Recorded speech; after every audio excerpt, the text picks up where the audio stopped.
Collaborative work is complex and adaptive.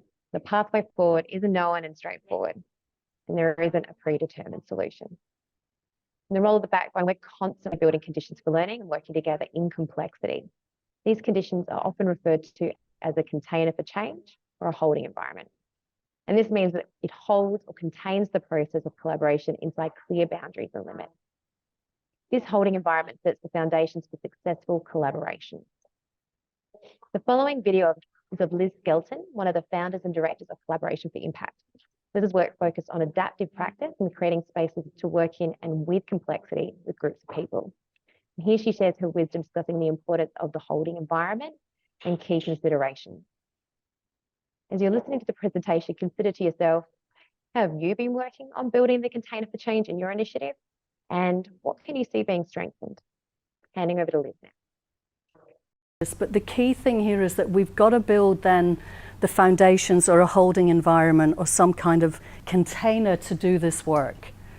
If you think back to that slide earlier about the technical management work and the work we're trying to do with adaptive complex changes, it can be really disruptive. We've got to have a separate way of working with that. And that could be, it could take a whole range of forms. I've seen people in a monthly meeting go, right, we're going to have an hour then reflecting on what we're learning, reflecting on how we're working together, and reflecting on our adaptation. But you can't do it in the day-to-day work. Or you take a few days out, like you're doing now, to actively look at what is the adaptive work of the organisation. Because straight away as you do it, you're going to have conflict. And actually that's what we want. And this is kind of counterintuitive, that we want to bring together people who've got different views about the issue to go, okay, how are we perceiving the problem and what different solutions? So this analogy of a pressure cooker is a really useful one to think about a holding environment, because what we're trying to do is really we're trying to create a new recipe. We're saying that for some of the issues we're trying to tackle, we don't have a recipe for it. We've got to create a different dish. Now, we don't want to use a wok to cook it in because that cooks really fast and the heat dissipates. It goes out, you know, if we cook it too fast, it gets stuck to the bottom. We actually want this to cook slowly because we know it's going to take time, and we want to keep the heat, which is really just the fact that we will see this differently. We want to keep that in the container. So that notion of having that wee valve that you put on the top of a pressure cooker that keeps the heat in means you can control it. You can take it off to let some steam out, or you can put it back on to keep the heat, to allow things to cook slowly, because it can't cook unless there's any heat. Now, in adaptive complex work, we've got to have, the heat is really bringing different views in, but systems are really good at managing that away. You know, when we've got someone who is disagreeing with the way forward, we're very quick at managing away, yeah? So remember, we talked about systems being ruthless recruiters of status quo. That's going to keep on happening unless you actively, and everybody takes a role, is trying to surface the different ideas. So thinking about this pressure cooker, and there's a handout that you've got on this, is it's usually made up of a whole range of different components.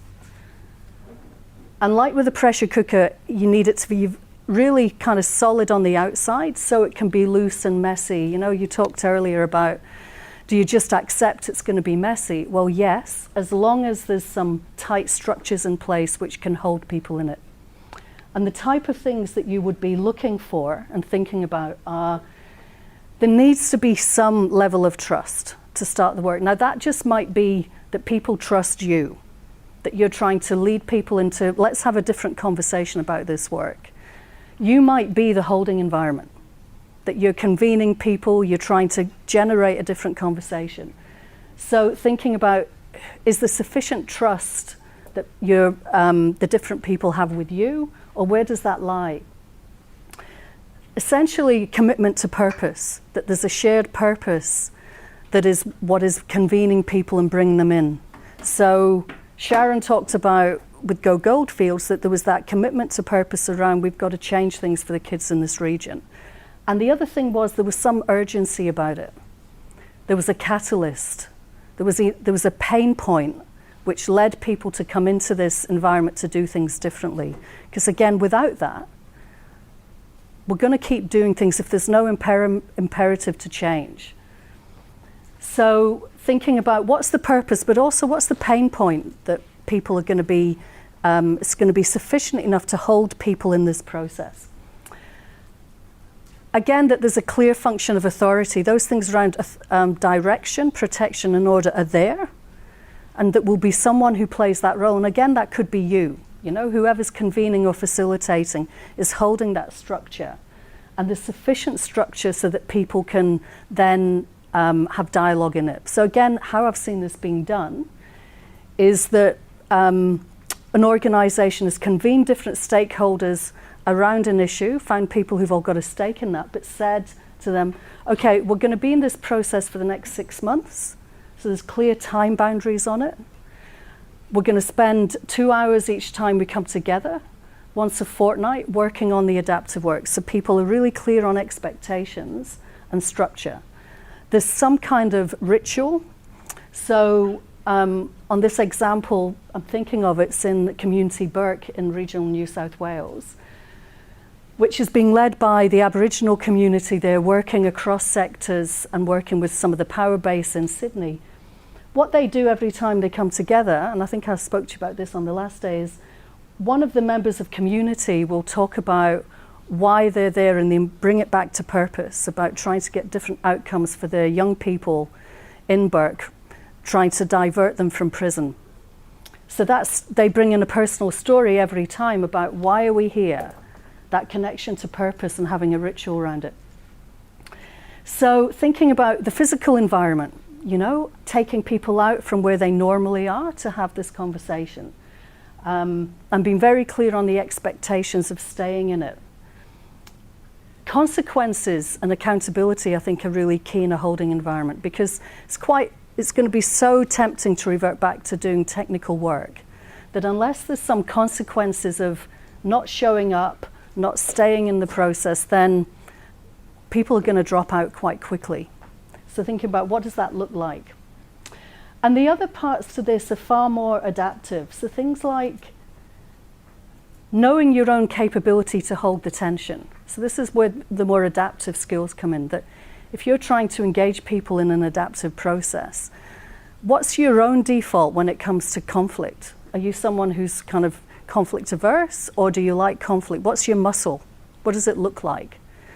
Because if you're not able to hold that, people will be looking to you all the time for signals around how do we deal with this.